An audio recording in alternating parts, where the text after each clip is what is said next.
A very good morning to all my dear friends. I am Prashant Mahbani. I hope you all are doing good. Today is 19th June 2020.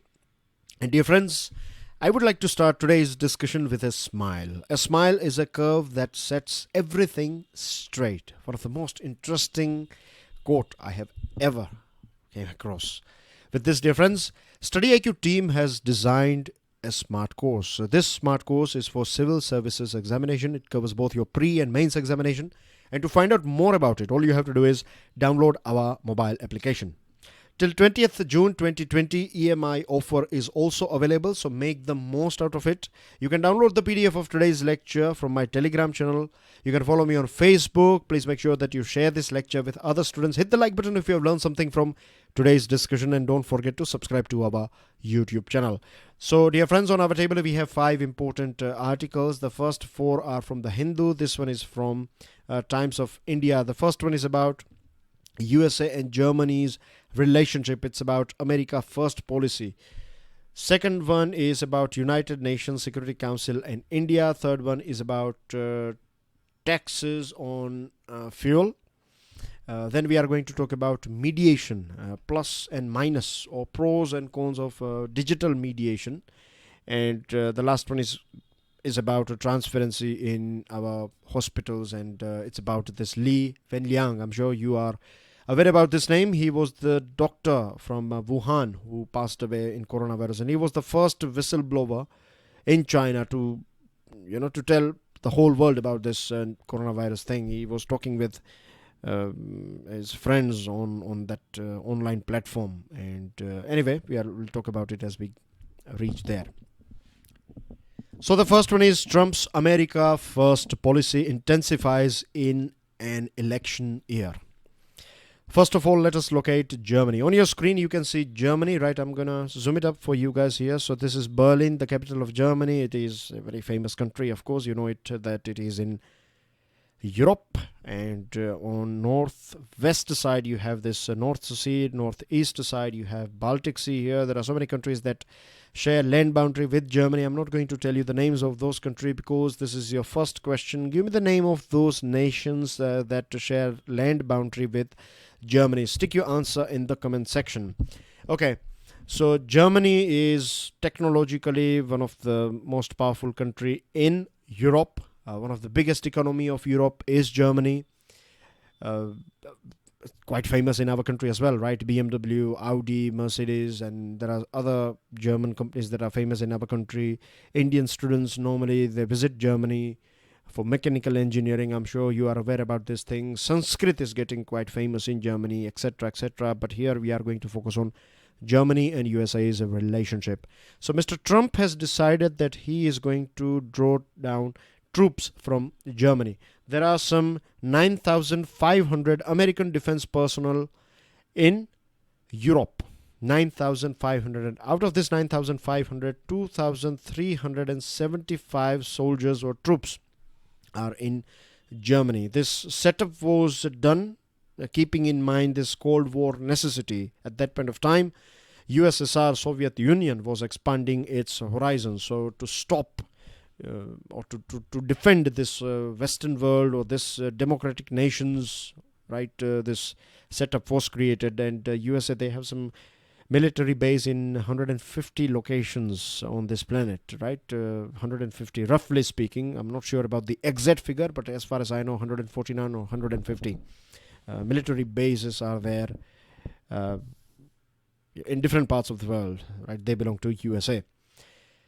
So NATO is also one of the most important organization, and Germany is part of NATO. So USA has a very important base in Germany. You can understand this base, this decision is very important because, see, this is Germany here. Let's say this is Europe, right? And in Europe you have here, let's say Germany. This is Germany. This is Africa. And this is Middle East or West Asia. So this German base is a sort of important logistical headquarter, you can say, or a very important facility for logistic supply for this USA Army and Air Force. in West Asia. If they need anything in North Africa, then as well, this is the point they contact. And they have other places, like it is also a host of, training center, important training center for European area, for African region. We're talking about USA. So you can understand that this was a very important, this is in fact a very important base, but now USA is going to pull out its soldier from this base by September 2020. November 2020, they have this presidential election. So it's about America first. USA is clearly saying, Mr. Trump is clearly giving out the signal that we are not going to pay for your expenses. It was clearly stated in NATO rules and regulations that every member nation should spend 2% of their GDP on defense. Right? This is how NATO will work. That's the rule. But for a very long period of time, there are so many European countries, they are not taking out even a single penny, and they're totally dependent on USA. So USA is providing everything. So USA has said that we cannot provide you security, where the money is provided by USA taxpayers. USA taxpayers are funding this, funding the government of USA. And this money is used for security of Germany and other countries. So this is not acceptable, USA. Mr. Trump has clearly stated this thing earlier on as well. Now this Germany, Berlin is saying that we are ready to spend, we will gradually reach 2% point in next 10 years, but USA is saying that is not acceptable at all. Then there are other points of clashes. We have this Paris climate change. USA is out of it. Germany is supporting Paris climate change. Iranian nuclear deal, Germany is supporting it. Mr. Trump administration is out of it. Iranian nuclear deal is also known as JCPOA. What is the full form of JCPOA? This is your question number 2. And most interesting thing that I find is that Richard Grenell is former ambassador to Germany, former US ambassador to Germany. He said this thing that, I told you that he remarked that there were costs to US taxpayers from providing security for other countries. And he also talked about South Korea and Japan too, that USA may step out of South Korea and Japan as well, because this is a direct expense for USA. Right? They should be looking after their security, and USA should be there. If USA is coming there, then you should provide something to us, rather than this is like getting more and more free stuff from USA. Now, there are European countries and there are other countries, they are saying that Vladimir Putin is a very influential person. And under Vladimir Putin's leadership, Russia may expand in various parts of Europe. This reminds me of one thing that we don't find in this article is Nord Stream 2. Nord Stream 2 pipeline. This is a gas pipeline so it's about supplying Russian gas to Germany via pipeline. And USA is not happy with this thing at all. So this is, you can add this point as well, that this is one more point that created this cracks or strains between the relationship between this Germany and USA's relationship.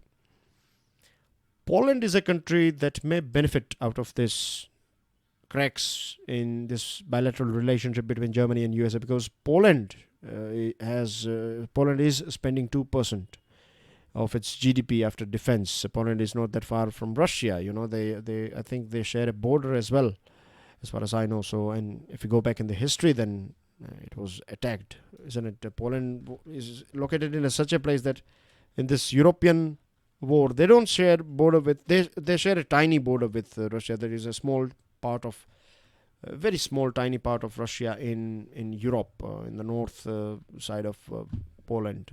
So I want you guys to open your atlas and go through it. This point clicked my mind all of the sudden. So anyway, so Poland is ready to, means it is already spending 2% of its GDP on defense, and it has earmarked some $48 billion for modernizing its armed forces by 2026. Poland is also interested in purchasing US Patriot missiles.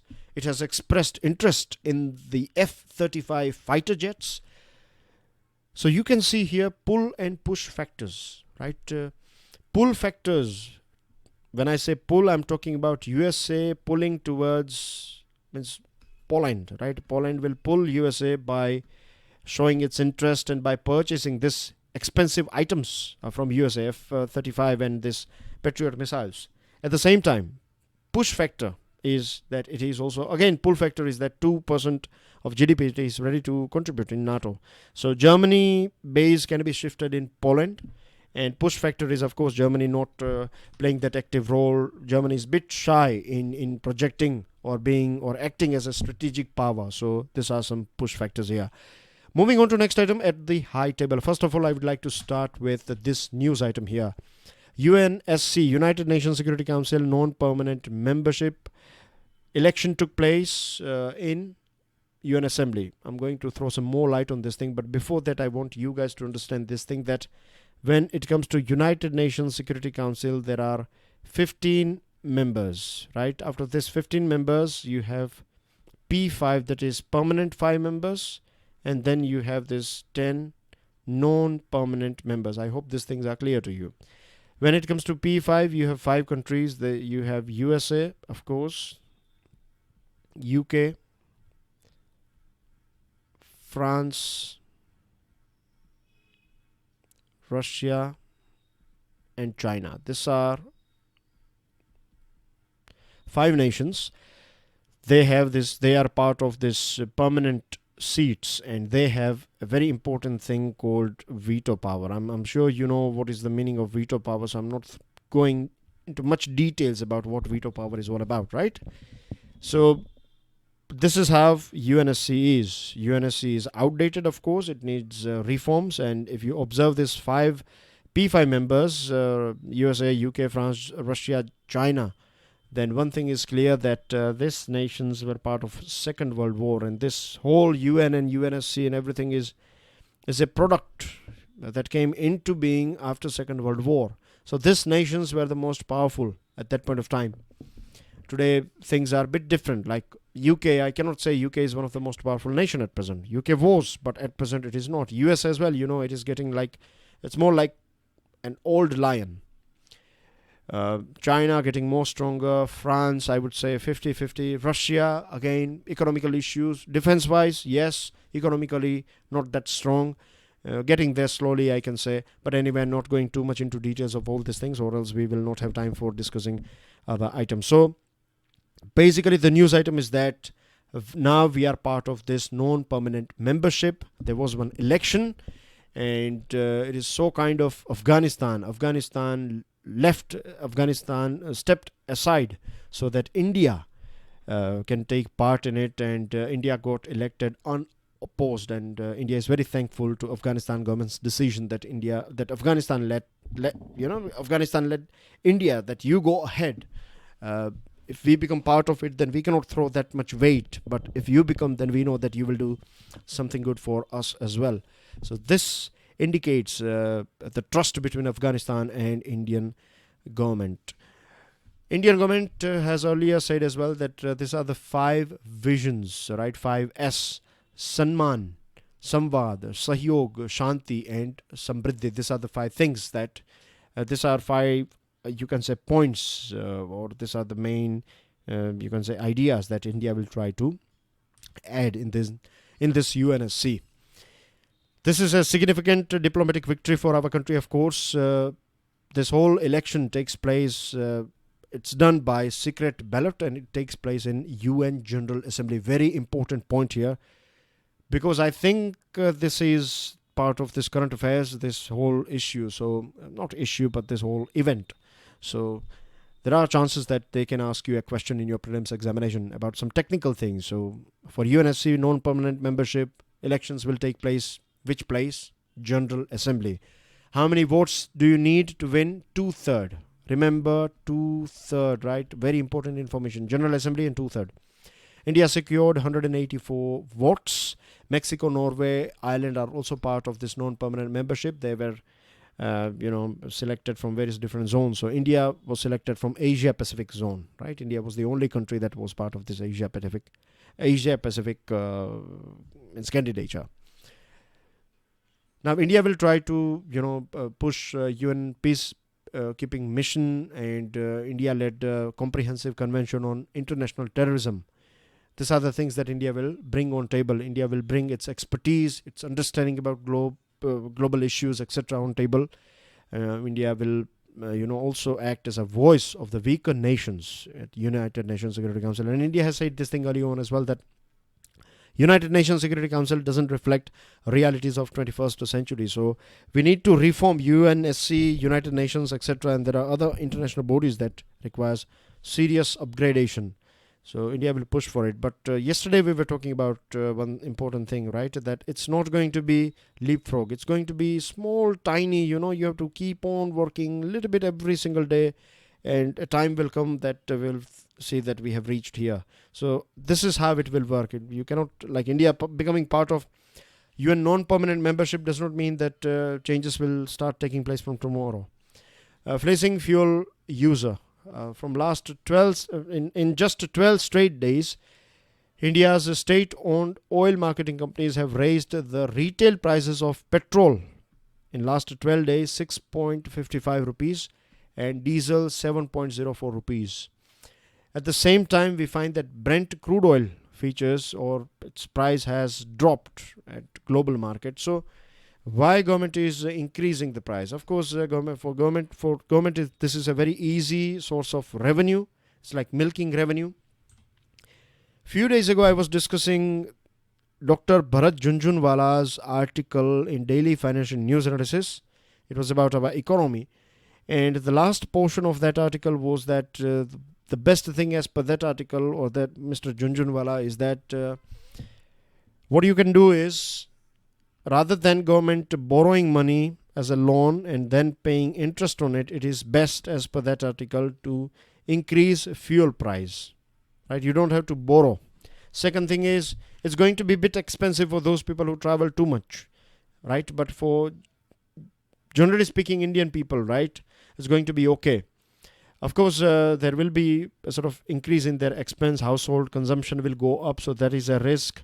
And diesel is a primary fuel for all this transportation and other things. So inflation will go up as well. Everything will become a bit dearer or expensive. So this is a thing. But you have to take people in confidence. That's what Junjunwala said in that article. And that's what we discussed a few days ago. Remember?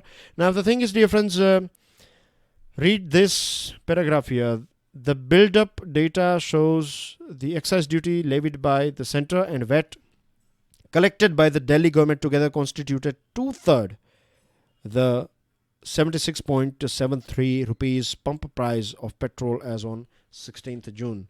So 76.73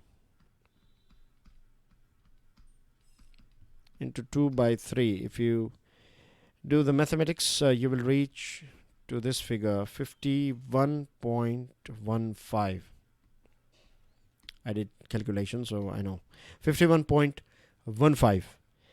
This much out of this 76.73, 51.15 is just taxes, right? Central and state government together.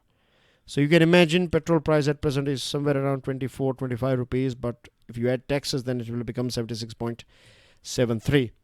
But government cannot.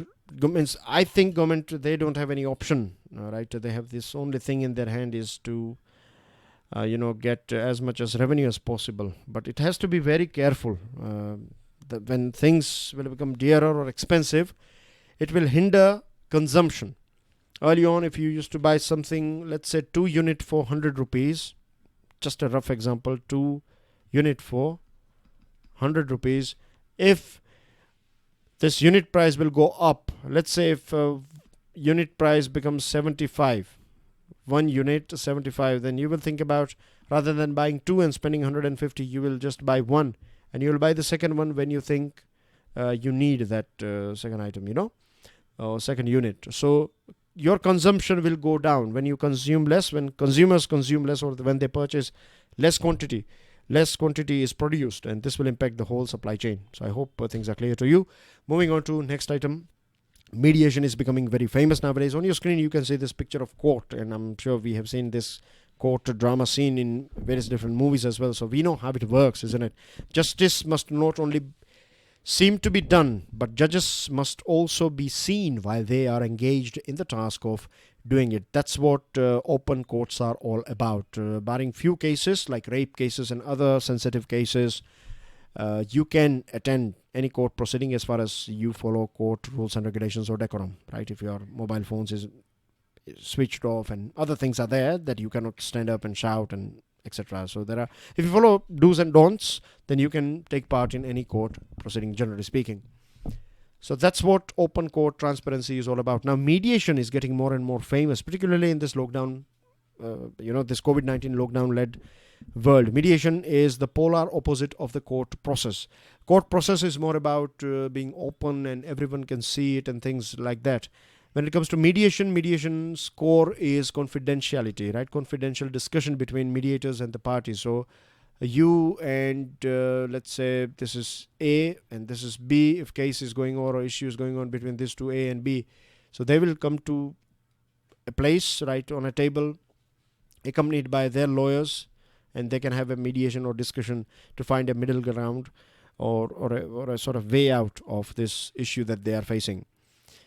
So we are talking about online world, right? This confidential discussion between these parties, right? That's what judges are also encouraging, so that if people are ready to mediate, then that will reduce the burden on courts as well, and courts can, those things that you can sort out via discussion and mediation, then you should definitely do it so that court can focus on other important items.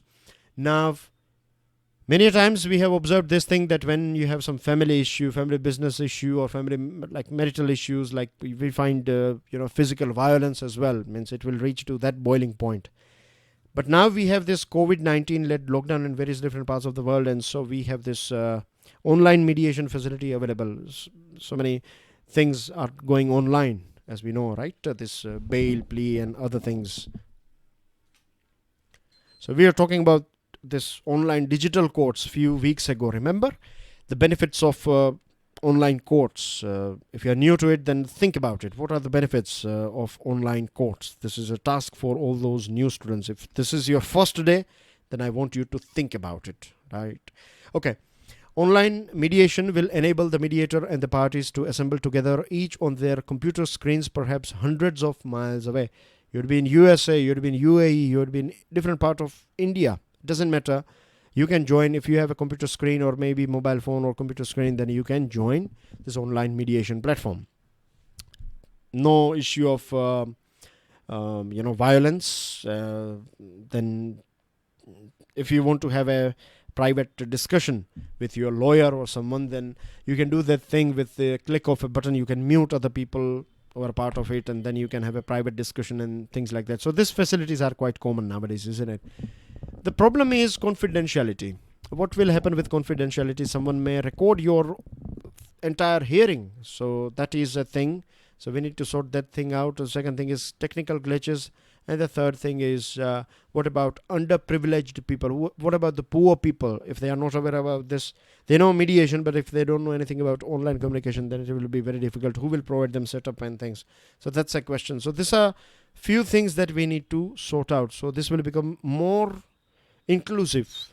It will become more, when I say inclusive, I mean to say that it will add more people, and more people will go for mediation, and it will help our whole judicial system. Remembering Li Wenliang. On your screen you can see the photo of Li Wenliang. I'm sure many of you are aware about him. He was a whistleblower doctor. The Supreme Court has slammed Delhi government for disciplinary action against a whistleblowing health worker who revealed dead bodies lying unattended in a patient ward at capital's city largest COVID care hospital. So this is very sad that when someone is telling you the truth, when someone is trying to bring out truth in front of the world, and then you are taking action against that person. But it's Supreme Court has stepped in, and Supreme Court has slammed Delhi government. I'm not just blaming Delhi government. This has happened in other parts as well. Like I have an example of Ahmedabad, one of the most important, most influential, as well as made for civil services type of person I have ever came across. Is one name that comes in my mind is Vijay Nehra. So he was a very important player. I think he was collector of Ahmedabad, and he was transferred because numbers were going up. And he said somewhere that he does not care about numbers. He is going to bring out reality. Whatever it is, he will do everything that is possible to help people to control COVID-19. But if numbers are going up in Gujarat, then he's not going to hide these numbers. And because of this thing, it is said widely that he was transferred to some other department. The department at present in which he is transferred is not that important. That means it's not that important. He was a collector of Ahmedabad, and then you give a collector some other post, then that is, of course, that something is wrong or something fishy is going on. In our country, we saw this agitation of doctors and nurses because they were not having PPE kits and masks. And then after this agitation or after this, rage, we saw this ramped up production of these items. So it's not that just China. We have to look at our own backyard. We have to see that what's going on in our country. Things are not going that perfect. So we need to sort this thing out. We cannot have this 2 months time was given to each and every state and cities and union territories, and still they are struggling. Of course, cases have gone up as well, but that's what the lockdown was all about. So what was going on? This is a big question. And the place where number of cases are going up is not that bad compared to deaths. If mortality rate is going up, then that's a matter of concern. But if just cases are going up and if your recovery is 70% plus, like in Rajasthan, they have some 77% plus recovery, something like that. So that's not bad. If cases are going up in Rajasthan, that means more people are being tested. If cases are going up in Gujarat, that means more people are getting tested. If cases are going up in Delhi, more people are getting tested. But that does not mean that you hide information. Hiding is not going to help us, right? It has not helped China. It will not help us either. With this, dear friends, news items, Garib Kalyan Rozgar Yojana, very important, right? Prime Minister Modi is going to launch it Saturday. He's going to launch it in this Khagaria district of Bihar. The aim is to provide livelihood opportunities to returning migrant workers and rural citizens.